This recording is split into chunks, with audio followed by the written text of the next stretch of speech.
जगन्नाथ जी श्री मंदिर छोड़कर जा रहे हैं, पर क्यों? बंगाल में एक भक्त रहते थे, रामदास।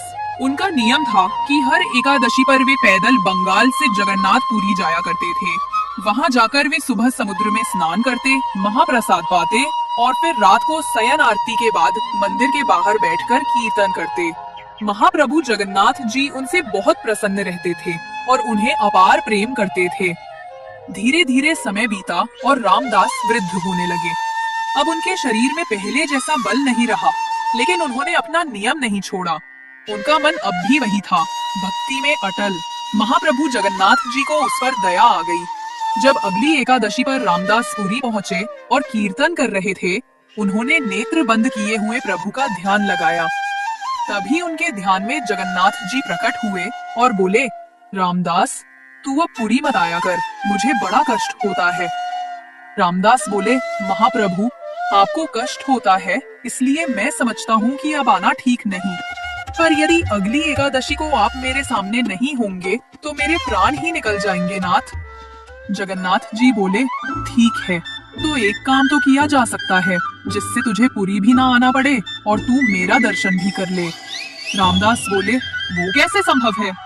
जगन्नाथ जी बोले, अगली एकादशी में जब पुरी आएगा तो एक बैलगाड़ी ले आना, मैं भी तेरे साथ चलूंगा तेरे घर, तब मेरा दर्शन कर लेना। प्रेम से दिन भर मुझे ही देखता रहना, मैं तुझे देखता रहूंगा। रामदास बोले, अरे नहीं महाप्रभु, आप तो सुख से विराजो, मैं आ जाऊंगा, मुझे कोई कष्ट नहीं होगा। लेकिन जगन्नाथ जी बोले, अब तो हमने मन बना लिया है, मैं तो तुम्हारे साथ ही जाऊंगा, और वो भी अगली एकादशी पर। रामदास खुश भी हुए और दुखी भी। अगली एकादशी जब आई तो रामदास बैलगाड़ी में बैठकर आए। सब पंडा पुजारी बोले, अरे रामदास, आज बैलगाड़ी से आए हो, कुछ विशेष है क्या? रामदास बोले, नहीं नहीं, बूढ़े हो गए हैं ना, इसलिए। रात का समय था, शयन आरती हो चुकी थी। रामदास बैठे थे, प्रतीक्षा कर रहे थे कि कब आएंगे। तभी क्या देखते हैं, पीताम्बरी पहनकर, सिर पर मोर पंख लगाकर साक्षात महाप्रभु जगन्नाथ मंदिर से बाहर आ रहे हैं। और ऐसे ही नहीं आ रहे, अपने सब अंग वस्त्र एक पोटली में बांधकर रामदास के समीप आ रहे हैं। रामदास ने कहा, फिर सोच लो, चलना है कि रुकना है? तो जगन्नाथ जी ने कहा, अब तो तय हो चुका है कि चलेंगे हम तुम्हारे संग ही। रामदास मन में सोच रहे थे, मैं तो मना कर रहा हूँ, पर इन्हें ही आना है मेरे साथ। जब बैलगाड़ी के पास गए तो जगन्नाथ जी बोले, ये बैल तो बूढ़े हैं, मैं अगर त्रिलोक का भार लेकर बैठा तो ये यहीं से वैकुंठ चले जाएंगे। भोले रामदास बोले, अब तो यही मिला मुझे, इसी से काम चला लो। जगन्नाथ जी ने कहा, ठीक है। जैसे ही उन्होंने हाथ फेरा बैलों के ऊपर, वैसे ही दोनों बैल तंदुरुस्त हो गए। जगन्नाथ जी बोले, हटो, हम चलाते हैं, ये हमारी काम की है। रामदास बोले, मैं ही चला लूंगा, आप छोड़ो। जगन्नाथ जी बोले, नहीं, मैं ही चलाऊंगा। सामने बैल हाँकते हुए द्वारकाधीश थे और पीछे सीधे साधे रामदास बैठे थे। जैसे ही मंगला आरती का समय हुआ, वैसे ही सब पुजारी बोले, ये सुभद्रा जी और बलभद्र जी तो हैं, पर जगन्नाथ जी कहाँ गए? सब जगह हल्ला मच गया, जगन्नाथ जी चोरी हो गए, ढूंढो। सबका शक गया रामदास के ऊपर, क्योंकि रामदास ही वहाँ रात भर रहते थे।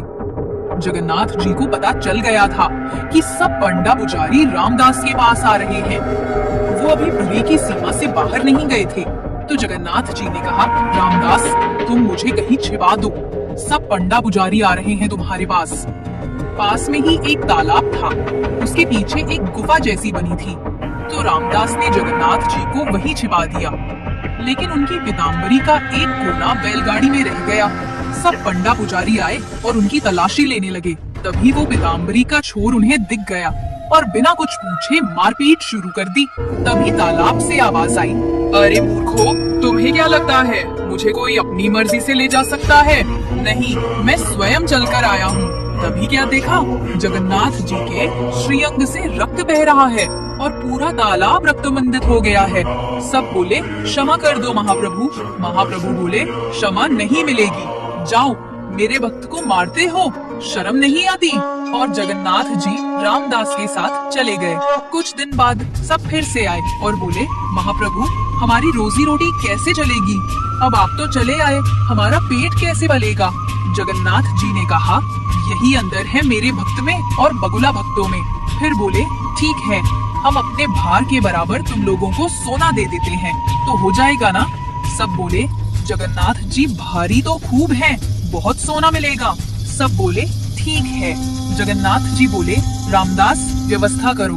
रामदास बोले, ये गलत है, मेरे पास इतना कुछ है ही नहीं देने को, मैं कहाँ से लाऊंगा इतना सोना? जगन्नाथ जी बोले, तुम्हारी पत्नी की नाक पर एक सोने का किल है, वो ले आओ और एक तुलसी का पत्ता ले आओ, बाकी हम दिखाते हैं, आखिर हम भी परमात्मा हैं। जैसे ही नापा गया तो उस किल से भी कम भार के महाप्रभु हो गए और सब पंडा पुजारी से बोले, जाओ ले लो अपनी जिंदगी, धन चाहिए ना तुम्हें? अब उन पुजारियों के पास कुछ कहने का मुंह न रहा, वे सब पंडा पुजारी खाली हाथ पूरी लौट आए। भगवान को कोई बांध नहीं सकता, पर प्रेम के वश में आकर वे स्वयं बंध जाते हैं। जय जगन्नाथ।